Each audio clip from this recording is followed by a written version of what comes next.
9 जनवरी 93। अव्यक्त मुलाकात group number 1। व्यर्थ से बचने के लिए बुद्धि को शुद्ध संकल्पों में बिजी रखो। सदा खुश रहते हो या कभी खुश रहते, कभी खुशी के बजाय कोई व्यर्थ संग व संकल्प में आ जाते। अगर कोई भी व्यर्थ संकल्प चलता है तो व्यर्थ संग मिलता है तो खुशी समाप्त हो जाती है, क्योंकि व्यर्थ संग व व्यर्थ संकल्प बोझ है और खुशी हल्की चीज है। इसलिए देखो, जब खुश होते हैं तो नाचते हैं, हल्का होगा वह खुशी में नाचता है। शरीर जितना भी भारी हो लेकिन मन हल्का होगा तो भी नाचेगा। मन भारी होगा तो हल्का भी नहीं नाचेगा। तो खुशी है हल्कापन और व्यर्थ संकल्प व व्यर्थ संग है भारी बोझ। बोझ सदा नीचे ले आता और हल्की चीज सदा ऊंची जाती। तो खुश रहने का सहज साधन है सदा हल्के रहो। शुद्ध संकल्प हल्के हैं, व्यर्थ संकल्प भारी हैं। जब भी किसके व्यर्थ संकल्प चलते हैं तो क्या अनुभव करते हो? माथा भारी हो जाता है। बोझ है तभी तो माथा भारी करता है ना। तो सदा बाप के संग में रहना और सदा बाप के दिए हुए शुद्ध संकल्पों में रहना, यह रोज की मुरली रोज के लिए शुद्ध संकल्प है। तो कितने शुद्ध संकल्प बाप द्वारा मिले? जब कोई अच्छी चीज व बढ़िया चीज मिल जाती है तो हल्की घटिया चीज को क्या करेंगे? खत्म करेंगे ना। सारा दिन बुद्धि को बिजी रखने के लिए रोज अमृत वेले रोज सवेरे सवेरे बाप शुद्ध संकल्प देते हैं। जहाँ शुद्ध होंगे वहाँ व्यर्थ नहीं होंगे। बुद्धि को खाली रखते हो इसलिए व्यर्थ आते रहे। यही सहज उपाय है, साधन है कि सदा शुद्ध संकल्पों में बिजी रखो। खुश रहना है, सिर्फ यही याद नहीं रखना, लेकिन सदा खुश रहना है। यह सोचो कि ब्राह्मण खुश नहीं होंगे तो कौन रहेगा? कौन सी सीजन आ रही है, खुश रहने की या सदा खुश रहने की? ब्राह्मण ही श्रेष्ठ है ना। देवताओं से भी श्रेष्ठ ब्राह्मण है। ब्राह्मणों की खुराक ही खुशी है, इसलिए गाया जाता है खुशी जैसी कोई खुराक नहीं। अगर कोई सदा खुश रहता है तो पूछते हैं आपको क्या मिला? आप लौकिक जीवन से अलौकिक जीवन वाले हो गए। तो यह अलौकिकता की झलक चेहरे पर दिखाई देनी चाहिए। ऐसे नहीं मैं अंदर से तो खुश रहती हूँ, बाहर से दिखाई नहीं देता। अंदर का बाहर अवश्य आता है। चेक करो, हमारा चेहरा और चलन अलौकिकता की झलक दिखाता है। Group number 2। अचल अडोल बनने के लिए रोज 3 बिंदियों का तिलक लगाओ। आपने को त्रिकालदर्शी अनुभव करते हो। संगम युग पर बाप सभी आत्माओं को त्रिकालदर्शी बनाते हैं, क्योंकि संगम युग है श्रेष्ठ युग। तो जो ऊंचा स्थान होता है वहां खड़े होने से सब कुछ दिखाई देता है। तो संगम युग पर खड़े होने से तीनों ही काल दिखाई देते हैं। एक तरफ दुख धाम का ज्ञान, दूसरी तरफ सुख धाम का ज्ञान और वर्तमान काल संगम युग का भी ज्ञान है। तो त्रिकालदर्शी बन गए हो ना। तीनों ही काल का ज्ञान इमर्ज है। तीनों ही काल स्मृतियों में रखो। कल दुखधाम में थे, आज संगम युग में हैं और कल सुखधाम में जाएंगे। कल कहाँ थे? दुखधाम में। आज कहाँ है? कब तक चलेगा ये संगम? है कल दुख धाम में थे और आज संगम पे हैं। संगम कब तक चलेगा? माना अपने अपने चेहरे देख लेना तुम। किसी से सर्टिफिकेट लेने की जरूरत नहीं। तो ये संगम कब तक है? आज संगम कब तक है ये? हाँ, ये ज़्यादा से ज़्यादा नया वर्ष आ रहा है, नहीं आ रहा, गुड़ी पड़वा नहीं कहेंगे, संगम खत्म, कोई का चेहरा सदा मुस्कुराता, कोई का चेहरा हैरानी हो जाए, नई दुनिया, नई दुनिया कैसी नई दुनिया, हाँ मैं तो और ही रोतेली, और ही रोतेली। एक के बाद एक परिस्थितियां मन बुद्धि को खाई जा रही हैं। हाँ, मैं बहुत खुश हो गया था, शिवरात्रि, शिव जयंती, शिव जयंती, अरे कहाँ गई शिव जयंती? अचानक गायब हो गई। हाँ, क्या शिव जयंती सदा काल की होती है, गायब हो जाती है? गायब हो जाती है? अरे शिव जयंती या सदा ही शिव जयंती होती है या गायब हो जाती है? शिव जयंती हो और उसके बाद क्या होना चाहिए? क्या होता है उसके बाद? है जी,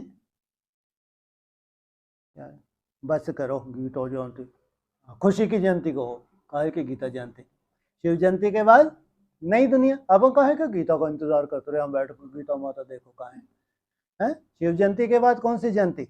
खुशी की जयंती है। अरे नई दुनिया में खुशी हो गई, अब चेहरे देख लेना, कितनी तारीख तक ज्यादा से ज्यादा इंतजार करो? है 10 तारीख से अपने चेहरे देखने शुरू कर दो, हंस के दिखा देना, और या इनकी हंसी गायब करके दिखा दो। जिनके चेहरे मुस्कुराने जा रहे हैं उनके चेहरों की मुस्कुराहट बंद करके दिखा दो, और या तुम जबरदस्ती फोकट का हंस के दिखा दो 2-4 दिन। हाँ, इसलिए बाबा ने क्या कहा, ये अंदर का मामला है या बाहर का मामला है? बाहर से कोशिश भी करके देख लेना, नहीं मुस्कुरा सकते तो नहीं मुस्कुरा सकते, और अंदर से मुस्कुरा रहे हो तो तुम्हारे चेहरे से चमक ना आए, हो नहीं सकता। इसको कहेंगे शिव जयंती मनाना, नई दुनिया में जाना। ऐसे नहीं मनाए, मृत्यु हुई और फिर जन्म लेके फिर वहां आ गए, ये कोई मनाना है क्या? तो क्या कहा, आज कहाँ है संगम, कब खत्म हो जाएगा? अरे 1 महीना चलेगा ज्यादा ज्यादा है। हाँ, 1 महीना तुम संगम ही संगम मनाओगे। किससे संगम है? अरे बाप से संगम, आज शिव जयंती है ना आज। हाँ, शिव जयंती के बाद जब नई दुनिया है, बीच में इसको संगम ही कहेंगे ना। कितना सुंदर चांस मिल रहा है तुमको। दिन रात एक कर दो इसमें तपस्या में, हाँ नहीं शूटिंग हो जाएगी, बीज कितना सुंदर डल जाएगा। फिर भगवान तुम्हारी लाज न रखे तो कौन रखे? कौन लाज रखता है? किसकी लाज रखी है? हाँ, ध्रुवपदी है तो लाज रखी नहीं रखी? हाँ रखेगा, अब भी रखेगा ना, रखेगा, रोजा मुस्कुराती रहेंगे, क्यों नहीं, शक्तियां हैं तो जो भी कर्म करो यह वह त्रिकालदर्शी बन करके करो, तो हर कर्म श्रेष्ठ होगा। ध्यान रखो, साधारण रीति से नहीं, अब समय परिवर्तन हुआ। साधारण कर्म भी है तो भी कैसा हो, कौन सी स्थिति हो, योग युक्त अवस्था है तो इससे चेक करो हमारा भविष्य कैसा बन रहा है। साधारण रीति से करते चले जा रहे हैं, रोज की दिनचर्या है, इसको कहेंगे त्रिकालदर्शी बन के तुमने कर्म किया। योग युक्त होकर कर्म किया तो कैसा है, उसमें कौन सी नूंद हो रही है? तो व्यर्थ नहीं होगा, समर्थ होगा। समर्थ कर्म का फल समर्थ मिलता है। त्रिकालदर्शी बनने से यह क्यों हुआ, यह क्या हुआ, ऐसा नहीं वैसा होना चाहिए, यह सब क्वेश्चन मार्क खत्म हो जाते हैं। नहीं तो बहुत क्वेश्चन उठते हैं। क्यों का क्वेश्चन उठने से व्यर्थ संकल्पों की क्यों लग जाती है, और त्रिकालदर्शी बनने से फुल स्टॉप लग जाता है, नथिंग न्यू। तो फुल स्टॉप लग गया ना। फुल स्टॉप अर्थात बिंदी लगाने से बिंदु रूप सहज ही याद आ जाता। कितने बिंदु लगाने? एक ही लग जाए। कौन सी है? 3 बिंदी बोलते हैं ना, कौन कौन सी है? आत्मा, परमात्मा और प्रकृति। आत्मा परमात्मा ड्रामा नहीं, क्या कहेंगे अभी? अभी कुछ दिन पहले बोला था ना बाबा ने, ड्रामा कहो या प्रकृति कहो। अभी हम क्या कहेंगे, आत्मा, परमात्मा और प्रकृति। इसको प्रकृति को भी किसमें समा देंगे? ये खेल ही है प्रकृति और पुरुष का। पुरुष कौन है? आत्मा, और उसकी प्रकृति शरीर है, रचना। इस शरीर को हल्का सूक्ष्म बनाएंगे और भारी भरकम बना रहे। उड़ने की बातें हो रही है ना, तो कितना सूक्ष्म हो जाए, पूरा शरीर तुम्हारी सूक्ष्मता इतनी आ जाए, पॉइंट ऑफ लाइट में समा जाए।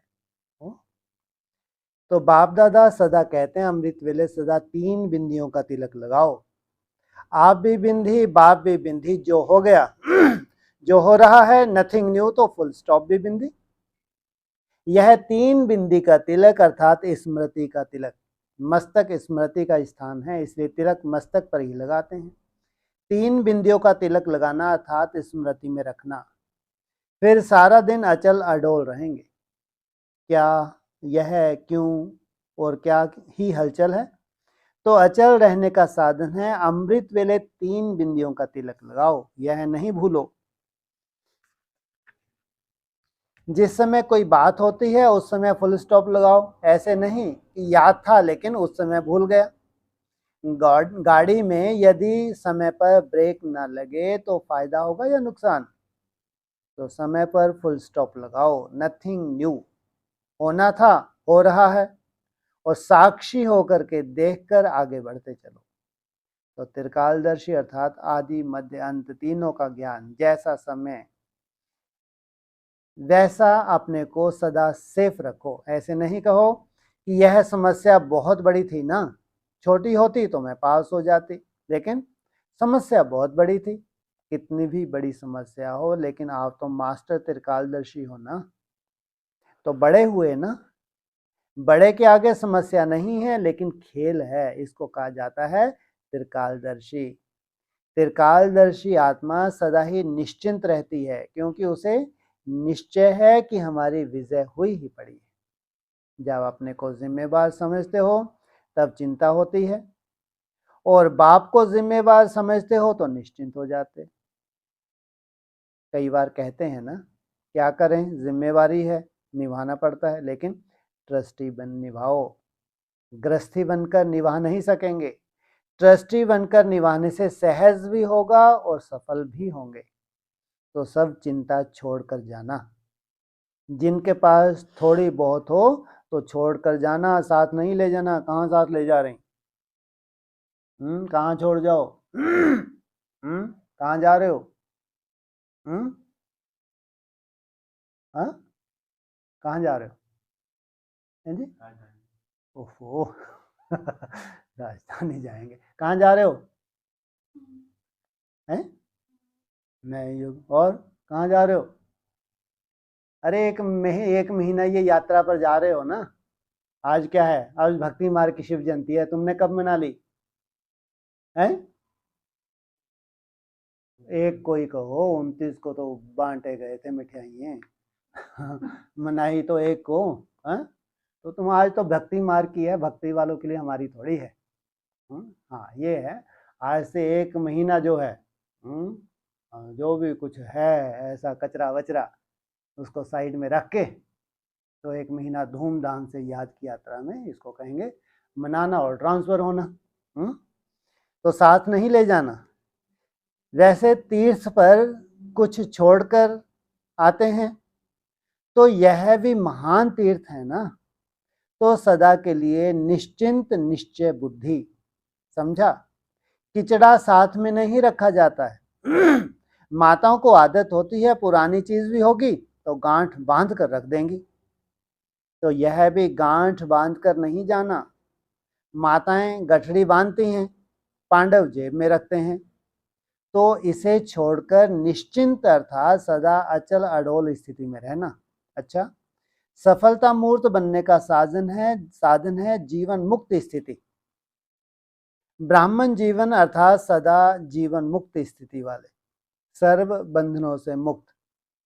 पहला बंधन है अपने देहवान का बंधन। ब्राह्मण जीवन में देह का बंधन, संबंध का बंधन, साधनों का बंधन सब खत्म हो गया ना। मोटा धागा खत्म हो गया, महीन धागा तो नहीं रह गया। अभी संबंध है लेकिन बंधन नहीं। बंधन अपने वश करता है और संबंध स्नेह का सहयोग देता है, लेकिन शुद्ध संबंध, देह के संबंधियों का देह के नाते से संबंध नहीं, लेकिन आत्मिक संबंध। तो बंधन में हो या संबंध में, अगर वश होते हो, परवश हो जाते हो तो बंधन है, मुक्त रहते हो तो संबंध है। बंधता कौन सी चीज बंधती है, कैसे मालूम पड़े बंधन है या मुक्त है? कौन सी चीज बंधती है, कैसे मालूम पड़े मैं बंधन में हूं या मुक्त हूं? कोई स्थूल रूप में थोड़ी बांध दिया तुमको है। हाँ, मन बुद्धि अगर बंधन में है तो समझो बंधन, अगर मन बुद्धि तुम्हारी नहीं है तो समझो उड़ता पंछी, कोई बंधन नहीं, संबंधों को निभा रहे। तो कैसे रहते हो, थोड़ा थोड़ा आकर्षित होते हो। ब्राह्मण अर्थात जीवन मुक्त, चेक करो, कोई भी कर्म मुक्त होकर करते हैं। कोई भी कर्म मुक्त होकर करते हैं, क्योंकि कर्म के बिना तो रह नहीं सकते। जब कर्म इंद्रियों का आधार है तो कर्म तो करना ही है, लेकिन कर्म बंधन नहीं, कर्म संबंध। जीवन मुक्त अवस्था अर्थात सफलता भी ज्यादा, कर्म का बोझ भी नहीं। जो मुक्त है वो सदा ही सफलता मूर्त है। जीवन मुक्त आत्मा सदा फलक से कहेगी कि सफलता हमारा जन्म सिद्ध अधिकार है। जो बंधन में होगा वो सदा सोचता रहेगा सफलता होगी या नहीं, यह करें या नहीं करें, ठीक होगा नहीं होगा। लेकिन ब्राह्मण आत्माओं की सफलता निश्चित है, विजय निश्चिंत है, निश्चित है और विजय निश्चित है। ऐसे नहीं समझना कि भविष्य में जीवन मुक्त होंगे, अभी जीवन मुक्त होना है, इस समय ही जीवन बंध और जीवन मुक्त का ज्ञान है। सतयुग में यह ज्ञान होता ही नहीं। ज्ञान किस लिए दिया? संगम युग में प्रारब्ध ले जाने के लिए। तो कहाँ मुक्ति कहाँ चाहिए, वहां कहाँ चाहिए? हाँ, संगम युग का है ये, समझ जो दी है। मजा है तो इस समय का है। जीवन बंध का भी अनुभव किया और जीवन मुक्त का भी अनुभव कर रहे हो। सदा जीवन मुक्त रहने का सहज साधन है मैं और मेरा बाबा, क्योंकि मेरे मेरे का ही बंधन है। मेरा बाबा हो गया तो सब मेरा खत्म। जब एक मेरा में सब मेरा मेरा समाप्त हो गया तो बंधन मुक्त हो गए। तो यह सहज साधन आता है ना। कर्म के पहले चेक करो, बंधन में फंस के तो कर्म नहीं कर रहे हैं। दुनिया वाले तो बहुत कठिन तप करते हैं मुक्ति प्राप्त करने के लिए, और आपको सहज मिला ना, मेरा बाबा कहा और बंधन खत्म। तो जो सहज होता है उसको सदा अपनाया जाता है, जो मुश्किल होता है उसे सदा नहीं कर सकते। तो सदा सहज है या कभी कभी थोड़ा मुश्किल लगता है? तो यही याद रखना है कि हम ब्राह्मण जीवन मुक्त आत्मा हैं, सहज योगी अर्थात सफलता मूर्त। अच्छा, चौथा ग्रुप, स्वयमान में रहो तो सर्व हद की इच्छाएं समा जाएंगी। स्वयं को श्रेष्ठ स्वयमानधारी आत्मा अनुभव करते हो। जितना स्वयमान में स्थित होते हो तो स्वयमान देह भान को भुला देता है। आधा कल्प देह भान में रहे और देह भान के कारण आधा कल्प के मान प्राप्त करने के भिखारी रहे। देह भान के कारण आधा कल्प के मान प्राप्त करने के भिखारी रहे। अभी बाप ने आकर स्वयमानधारी बना दिया। स्वयमान में स्थित रहते हो या कभी हद के मान की इच्छा रखते हो?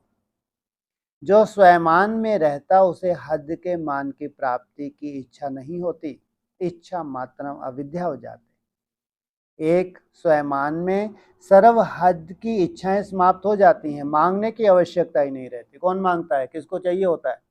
जितना जास्ती देह अभिमान, उसका थोड़ा सा मान शान छीन लो, हाहाकार मचा देगा। ये निशानी है। और जो बिंदी बनते जा रहे हैं कोई फर्क नहीं पड़ता, उनकी मुस्कुराहट कोई छीन सकता है? नहीं तो एक झापड़ दो अभी मुस्कुराहट गायब। कितने बड़े योगी हैं। सोचो, आगे चल के योगियों की स्पष्ट परिभाषा निकलेगी, कोई फर्क नहीं पड़ता। मेरा तो एक बाप, दूसरा ना कोई। क्योंकि यह हद की इच्छाएं कभी भी पूर्ण नहीं होती। एक हद की इच्छा अनेक इच्छाओं को उत्पन्न करती है, संपन्न नहीं करती लेकिन पैदा करती है। स्वयमान सर्व इच्छाओं को सहज ही संपन्न कर देता है। किसमें रहना? हाँ, जो भगवान ने तुमको इतने ढेर सारे मान याद दिलाए हैं उनमें रहना। तो जब बाप सदा के लिए स्वयमान देता है तो कभी कभी क्यों लेवें। स्वयमानधारी सदा बेफिक्र बादशाह होता है, सर्व प्राप्ति स्वरूप होता है, उसे अप्राप्ति की अविद्या होती है। कहाँ अप्राप्ति की अविद्या? अप्राप्ति क्या होती है उसको मालूम ही नहीं। तो यहाँ प्राप्ति क्या होती है, सालों हो गए ढूंढते हुए, कब होगी, हो जाएगी, 24 तो हो ही जाएगा, 27 में तो हो ही जाएगी प्राप्ति, ज्यादा ज्यादा 31, 34, 37 आ गया, 47 भी आ गया, ले लो, लड्डू खा लो बैठ के। कौन? अगर चाहते हैं, चाहना है, चाहना के पीछे मर रहे हैं, काहे की तपस्या? तपस्या ही खंडित है। तपस्या की परिभाषा ही नहीं जानते। तपस्या में कोई बाउंड्रीज होती है? मैं और मेरा बाबा और इसके अलावा है क्या? तो तुम ढूंढते रहो। अगर मिल जाए 47 तक भी बहुत बड़ी बात, फिर भी क्या करना पड़ेगा? मैं और मेरा बाप, दूसरा ना कोई। इसलिए क्यों बीच में ये बंधन बांधे? हर बंधन तुमको दुख ही देगा। तो अविद्या होती है। तो सदा स्वयमानधारी आत्मा हूं, यह याद रखो। स्वयमानधारी सदा बाप के दिल तक नशीन होता है, क्योंकि बेफिक्र बादशाह होता है। अरे पाना था सो पाले, इसके अलावा संसार क्या देगा? कौन सा मान शान देके तुम बहुत बड़ी तोप बन जाओगे क्या? क्या मिला सबसे बड़े से बड़ा? भगवान मिला। दुनिया की तो कल्पना में भी नहीं है भाई, कल्पना में भी नहीं है। वो हमको मिल जाए, इससे बड़ा क्या चाहिए? बादशाह का जीवन कितना श्रेष्ठ होता है। दुनिया वालों के जीवन में कितनी फिक्र रहती है। उठेंगे तो भी फिक्र, सोएंगे तो भी फिक्र, और आप सदा बेफिक्र, कुछ है ही नहीं। हाँ, सब कुछ है, क्या नहीं है? बेफिक्रों के बाद कुछ भी नहीं है और सब कुछ है, क्या है? खोने को कुछ भी नहीं है। और क्या है? भरपूर किससे हैं? भगवान मिला, इससे बड़ा क्या कोई दे सकता है भाई? भगवान मिलने के बाद अगर कोई इच्छा है तुम्हारी, तो इसको क्या कहेंगे? पांडवों को फिक्र रहता है, कल व्यापार ठीक नहीं होगा तो कल देश में शांति होगी या अशांति, यह फिक्र रहता है। पांडवों को चिंता रहती है, क्या मालूम कर्मातीत अवस्थाएं खटाखट खटाखट 7 साल में तो कहां से कहां पहुंच जाएंगी, नहीं पहुंचेंगी है? तो जब कर्मातीत अवस्था 7 साल में कहां से कहां पहुंच जाएंगी, तो देश की हालत क्या रहेगी? जॉब्स की हालत क्या रहेगी? बिजनेसों की हालत क्या रहेगी? इसी की चिंता लगा रहे। और बाबा क्या कह रहे हैं? सच तो बिठो नच। अरे जहां भगवान ने बड़े से बड़ा तुमको बिजनेस दे दिया, सबसे बड़ा बिजनेस है, छोटा बिजनेस है? सबसे बड़ा बिजनेस है। और इस बिजनेस में तुम सदा ही क्या है? ऐसी कमाई है तो जिसको तुम कल्पना भी ना कर सको। कैसी कमाई है? खाने को कितनी बढ़िया कमाई है। अरे सब्जी मिल रही नहीं मिल रही है? भूख मर रहे? सलाद मिल रहा नहीं मिल रहा? नहीं मिल रहा। फल मिल रहा नहीं मिल रहा? नहीं मिल रहे। तो जो तुमको चाहिए, कचरा नहीं चाहिए तो कचरा नहीं मिल रहा। जो हमारे शरीर के लिए चाहिए वो तो मिल रहा है तुमको। अब तुमको आता है ब्रह्मा भोजन खाने की, वही जीभ लपलपाए, तो इसके लिए भगवान क्या करे? अब नई दुनिया की रूपरेखा अलग होगी, नहीं होगी? तो तुम बिंदी बनोगे या और मोटेता से हो जाओगे? हैं जी? मोटे ताजे हो जाओगे। एकदम हल्के बिंदी हो जाओगे, तुम्हारा है वेटलेस, जितना चाहे उड़ो, जितना चाहे नाचो, एकदम हल्के। एकदम से नहीं, धीरे धीरे। तो क्या कहा? अशांति, आने वाला कल देश का क्या होगा, यह फिक्र रहता है। कल बच्चे अच्छी तरह से संभाल सकेंगे या नहीं, यह फिक्र माताओं को रहता है। दुनिया में कुछ भी हो, लेकिन अशांति के वायुमंडल में आप शांत स्वरूप आत्माएं तो औरों को भी शांति देने वाले हो। कहाँ ब्राह्मणों की दुनिया में हाहाकार मचे, तो दुनिया, उस दुनिया की तो बात ही छोड़ो, अज्ञानियों की। कहाँ आप इतना शांति से भरपूर हो जाओ तो आपके पास बैठे तो उनको शांति मिल जाए। या अशांति होगी तो आप भी घबरा जाएंगे।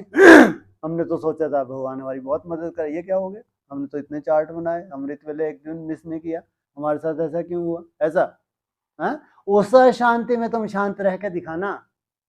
जब अशांति की परिस्थिति हो, तुम्हारे सर पे पहाड़ टूट पड़े, तो उस वक्त तुम्हारी शांति ना जाए। ऐसे ही नहीं सर्टिफिकेट देगा बाप। शांति में शांत रहे, क्या बड़ी बात है। पहाड़ जब टूटा, वो पहाड़ ही था, दूसरे के सर पे फूट जाए तो उसकी हालत बिगड़ जाए, तुम्हारी हालत नहीं बिगड़ी। तुम्हारी याद की आता तो भी मस्त, नथिंग न्यू, बिंदी लगा दी तुमने, कुछ नया कुछ भी नहीं हो रहा, हमारा कभी कल्याण हो ही नहीं सकता। तो सर्टिफिकेट देगा नहीं देगा, बाप भी सर्टिफिकेट दो, सब ब्राह्मण भी, दुनिया वाले भी सर्टिफिकेट देंगे। तो यह अशांति होगी तो आप भी घबरा जाएंगे। आपके घर के बाहर बहुत हंगामा हो रहा हो तो आप उस समय क्या करते हो, याद में बैठ जाते हो ना, बाप को याद करके शांति लेकर औरों को देना, यह सेवा करो। क्योंकि जो अच्छी चीज अपने पास है और दूसरों को उसकी आवश्यकता है तो देनी चाहिए ना। तो अशांति के समय पर मास्टर शांति दाता बन, औरों को भी शांति दो, घबराओ नहीं, क्योंकि जानते हो कि जो हो रहा है वो भी अच्छा, जो होना है वह और अच्छा। तुम्हारे इर्द गिर्द कैसी आत्माएं बैठी हैं। अरे यज्ञ कुंड से विनाश ज्वाला प्रज्वलित हुई, तो कितने श्रेष्ठ ब्राह्मण बैठते हैं, सोचो यज्ञ कुंड के ऊपर, साधारण बैठते हैं। आगे आगे आहुति भी, जो जितना बड़े से बड़ा ब्राह्मण होगा उसको और आगे बिठा के उनसे आहुति डलाई जाती है। श्रेष्ठ श्रेष्ठ ब्राह्मण यज्ञ कुंड में अपनी कमियों कमजोरियों की आहुति डाल रहे हैं, और खूब धुन लगी है भगवान की याद की। तो तुमको तो कोई संशय है ही नहीं कि विनाश ज्वाला प्रज्वलित होगी नहीं होगी।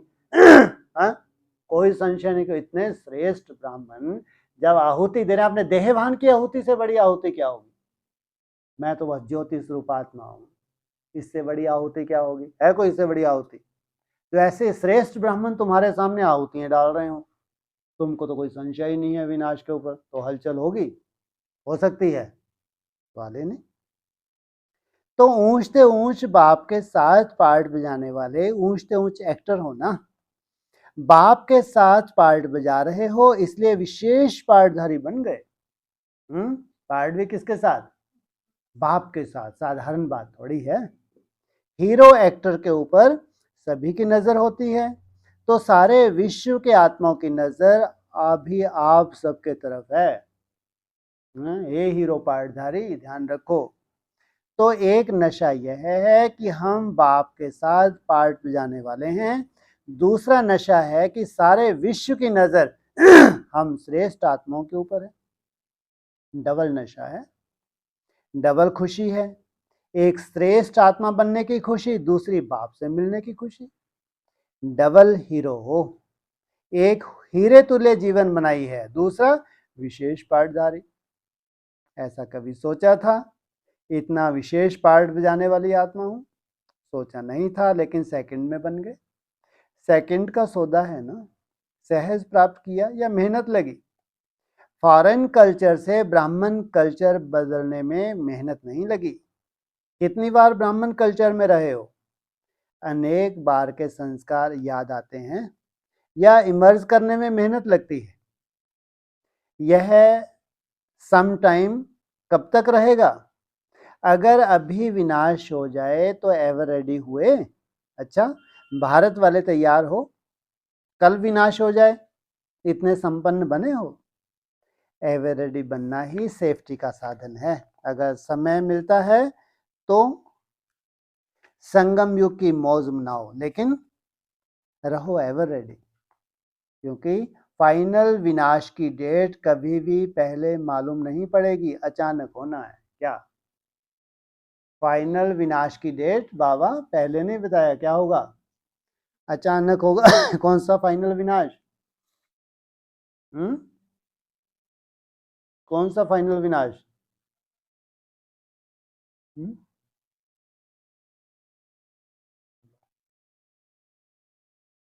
है ये फाइनल विनाश है, ये कौन सा फाइनल विनाश, अचानक होगा। थर्ड वर्ल्ड वार से भी कुछ नहीं होगा, एटॉमिक शक्ति से कुछ नहीं होने वाला, अचानक होगा। है ईश्वर प्रकोप, वो ईश्वर प्रकोप ने ऐसा तीसरा नेत्र घुमाया तब तो एटॉमिक वार लगी, कुछ नहीं होगा, अचानक होगा। क्या होगा, है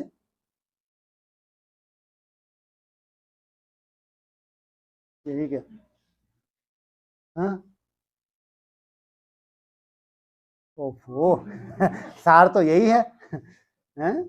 आप मुए मर गई दुनिया, मना तुम्हारे सोचने थे नहीं 27 में हो जाएगा मेरी बीज रोप अवस्था, 31 में तो हो ही जाएगी, और चलो ठीक है ज्यादा से ज्यादा 34 में हो जाएगी, 37 में तो 47, 76 तो फिर है ही। अरे ऐसा नहीं होगा, तुम्हारे सोचने से होगा, अचानक होगा, तुमको मालूम ही नहीं होगा, अचानक लॉटरी कभी भी लग जाए।